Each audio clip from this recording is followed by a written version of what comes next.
comme un endroit, comme le ciel. Voilà, voilà. C'est ça. Donc l'église, frère, l'église, attention avec l'église. Même, c'est lui qui fait la séparation, c'est le Saint-Esprit. C'est lui qui connaît les vrais d'avec les faux. Parce que, voilà pourquoi on a dit que, faites attention, parce que en cherchant à enlever l'ivraie, vous risquerez aussi de déraciner la vraie herbe, n'est-ce pas? Parce que dans le comportement humain, il y a aussi des enfants de Dieu. Dans les œuvres, vous verrez qu'ils sont ils sont en l'air, ils sont comme quelqu'un qui ne croit, des gens qui ne croient pas. Mais dans le cas, il a une sémence. Maintenant, si vous voulez juger par rapport à ça, vite, vite, vous allez prendre peut-être un fils qui n'a pas encore vu la lumière. N'est-ce pas ça? Mais il est chrétien, il est un élu. Et vous le déracinez. Voilà pourquoi Dieu a ravi le travail de faire le tri d'entre les pasteurs. Parce que si après ça, mon frère, les lois au revenir dans ma béca, mon quai, dans le rôle. Maintenant, on allait rester avec qui? Parce que comme ça, on peut appeler mon snaut. N'est-ce pas ça? N'est-ce pas? Parce que d'abord, tu vas d'abord chasser tous ceux qui sont comme ennemis. Maintenant, après, les autres qui vont rester, les jours simplement qui dit quelque chose, même s'il ne dit pas pour être contre toi, il a seulement dit pour arranger la chose, toi, il est contre. Allez, ivraie. Maintenant, tu vas commencer, la femme c'est à la maison. Tu vas la disqualifier et puis ça finit comme ça. Donc, voyez. Now, there you are. The same thing. Jesus said, here you are, Thomas. Stick your hand in here. Then if that's what you want to know. See, no. If you want the Thomas route, go ahead. Alors, si vous voulez le chemin de Thomas, allez de l'avant. But what did he say? How much greater their reward who has never seen and yet believe. La récompense est plus grande pour ceux qui croient sans avoir vu. Vous voyez? C'est cela. Écoutez encore ici quelque chose qu'il faut madame. Au sujet toujours de Balaam.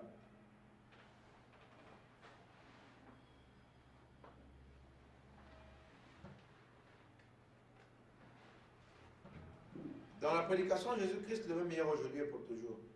And no true prophet of God, as Balaam said of old, when he stood down there and he sold and commercialized his gift. Quand il s'est tenu là-bas, Balaam, donc, et puis il était vendu, il a vendu, commercialisé son don. That's right, c'est vrai. But he was a prophet, mais il était un prophète. And he said things that sticks right today.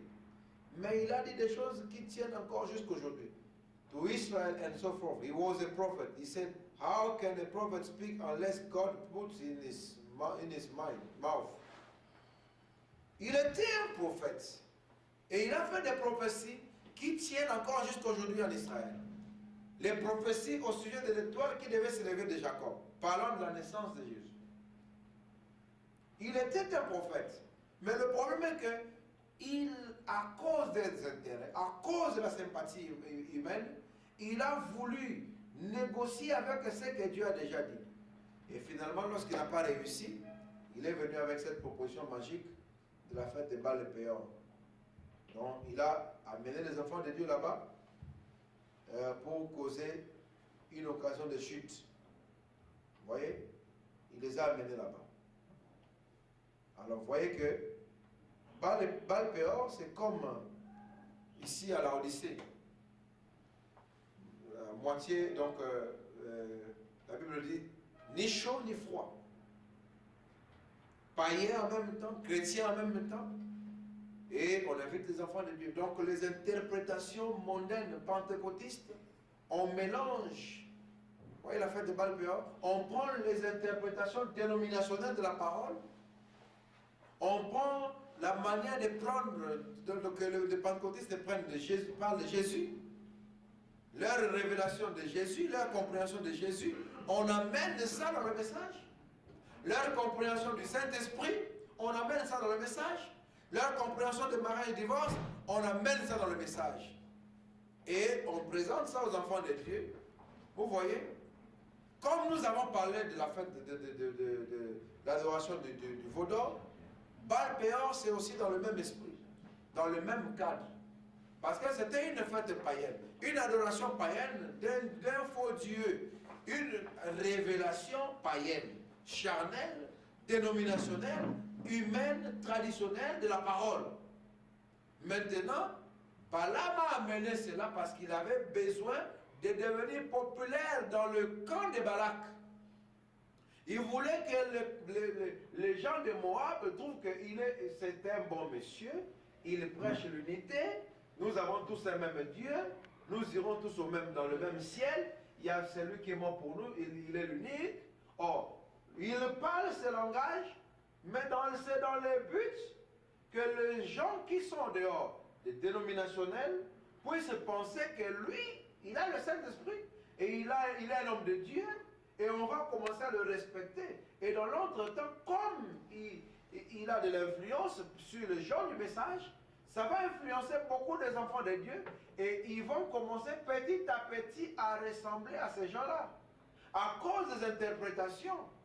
Et ça va produire des mariages mixtes, ça va produire des adorations mixtes, ça va produire tout ce qui est mixte. Et finalement, on ne comprend plus qu'est-ce qui est le message et qu'est-ce qui n'est pas le message. Qu'il a apporté, ce sont les anciens, les chefs de tribu, qui ont écouté la doctrine de Balaam. Et ils ont trouvé que cela était bon. Et de s'associer, alors ils ont amené des choses qui irritent Dieu. Et voilà pourquoi je vous ai lu la citation. Vous voyez, dans le du temps de la fin, Balaam dit c'était le langage de Balaam. Nous sommes tous semblables, n'est-ce pas? Nous sommes tous pareils. Nous sommes tous identiques. Balaam dit non, non, non, non. Nous ne sommes pas les mêmes. Mon frère, les pentecôtistes peuvent avoir la puissance de chasser les démons. Balaam, dans le du temps de la fin, il dit que cela est venu de Dieu. Amen. Amen.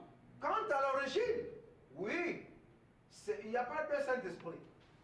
C'est le même Saint-Esprit. Mais quant aux attributs et à la finalité, à l'objectif, c'est pour les égarer. Vous voyez? C'est pour égarer les gens. Voilà pourquoi dans la Bible dit que parce qu'ils n'ont pas voulu recevoir la vérité, alors Dieu leur a envoyé un esprit d'égarement afin qu'ils croient au mensonge. Qu'est-ce que le mensonge? C'est tout ce qui n'est pas la parole de l'air. Amen. Donc, ils auront des miracles, ils auront des signes, des prodiges, mais pour ne pas croire à la vérité qui a été confirmée aujourd'hui. Vous voyez? Donc, ils peuvent avoir des prodiges, ils peuvent avoir des grands miracles, parfois par rapport à nous. Vous savez pourquoi? Parce qu'ils en font leur fixation. Comme on a lu ici sur Thomas, n'est-ce pas? Si nous venons ici, mon frère, si on se décide qu'on commence à avoir les dons ici, on va commencer à avoir les dons. Est-ce que vous savez ça? Amen. Parce que je viendrai vous prêcher sur les dons, on viendra prier, on va... Donc, comme c'est ce que nous voulons avoir, et nous en aurons ici beaucoup, beaucoup, beaucoup, et puis après nous dirons que voilà, c'est la preuve que Dieu est avec nous. Vous voyez les miracles, vous voyez il y a des choses. Et Bonhomme dit, ça peut ne pas être le Saint-Esprit. Et c'est ce qui est arrivé sur les pentecôtistes. Nous n'avons pas les envies. Regardez, il y a eu un temps où ces choses-là étaient spontanées par l'Esprit. Amen. C'était la puissance de l'Esprit de manière spontanée. Les pentecôtistes d'origine, là, d'Azusa Street, ne cherchaient pas de signes. Amen. Ils étaient tellement soumis à Dieu, tellement consacrés à Dieu, mais ils prêchaient pour eux la parole. Mais Dieu venait confirmer ça avec ces choses. Pourquoi? Parce que cette confirmation était nécessaire pour l'âge, n'est-ce pas? Il devait avoir cette confirmation parce que c'était l'âge des dons, l'âge de la manifestation de ces choses. Mais aujourd'hui, Dieu nous appelle à quelque chose de plus. Il dit, nous allons à une église qui n'est pas celle de la terre. C'est ça dans cet exode ici. Nous allons donc, c'est dans des choses beaucoup plus élevées, plus supérieures. La révélation de la parole. Vous voyez? Donc, nous devons beaucoup plus chercher la révélation de la parole. C'est ça, s'il y a une fixation à avoir. Parce que la fixation n'est pas mauvaise pourvu que ça soit le repère pour ces moments-là. N'est-ce pas ça?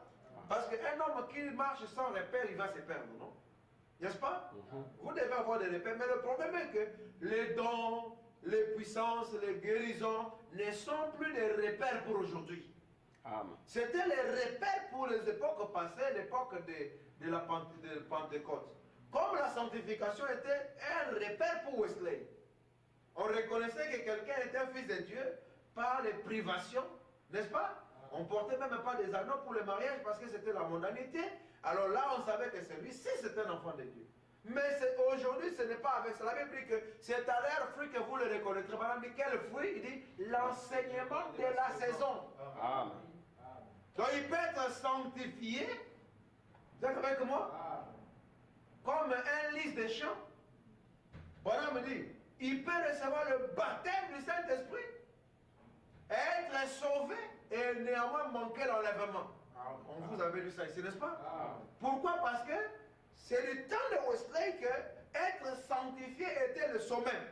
On reconnaît que oh muto nzambe na façon na tambolaka, na façon na ya lobaka. Donc parce que du matin au soir azoki maka masumu, hein? Eh, oza masumu azoki. Ya ki maka masumu. Donc musala na ye aki maka masumu. Et c'était là de Wesley. Mais aujourd'hui, même si tu fouilles ça, Bonhomme me dit que même si tu es enfermé dans une maison, tu peux aussi avoir l'âme peut être aussi noire comme les paroles de l'enfer. Amen. Amen. Du temps de Luther, c'était quoi seulement? Donc, parce que les catholiques ont fait souffrir les gens beaucoup avec des œuvres. Je vous salue Marie pour être sauvé, que Dieu vous écoute. Mais la justification, mon frère, était comme du tonnerre à l'époque des catholiques, n'est-ce pas? C'était une grande révélation, comme nous disons que Jésus est venu. À l'époque des catholiques, dire seulement que non, ce ne sont pas les œuvres, c'est la foi, Babomio. Est-ce que vous savez ça? Il y a eu des inquisitions, non? On a tué des gens. Dire seulement que non, chapelet, c'est pas le fait d'aller faire beaucoup de prières. On t'attrape, à moins que tu sois Luther. Luther était aussi soldat avant. Il était lui-même aussi un évêque, hein, n'est-ce pas? Il faut avoir quelqu'un comme ça, sinon, je n'en coupe au poids. Et tu le qui, hein? Et puis, bon, manquer mon pour l'année, non, ce n'est pas les œuvres qui sauvent. Et après, à un moment donné, ce sont les gens de la sanctification. Après, à un moment donné, ce sont les dons. Mais vous voyez, nous ne devons pas faire marche en arrière. La puissance est toujours là. Amen. Amen. Parce que regardez, Dieu vous guérit. Est-ce que vous faites des retraites pour que Dieu vous guérisse? Depuis que le Saint-Esprit est descendu au jour de la Zouza, Amen. Amen. Et il est toujours dans l'église. Donc le problème est que l'église a tellement grandi avec la révélation que ces choses deviennent comme naturelles. Et que nous ne devons pas rester là-bas, chercher, parce que vous allez avoir un grand travail. Comme par exemple chasser les démons. Nous, quand on était dans les pentecôtistes, et voilà pourquoi on comprend qu'on devait beaucoup prier, parce qu'on devait avoir affaire à ce travail-là. Et on s'est créé, on s'est d'abord mis dans une ambiance, là, il y a des démons, par conséquent, tout le monde a pas il faut peut-être appeler la power. Alors, il y a une photo, il y a mingi, il y a des jeunes accompagnés, pour quand même, et puis comme une moussala, permanence, pour créer même permanence. Et nous, on dit que, vous voyez, la puissance est ici. C'était à cause du travail que nous faisions. Et mon frère, si vous entrez dans ça,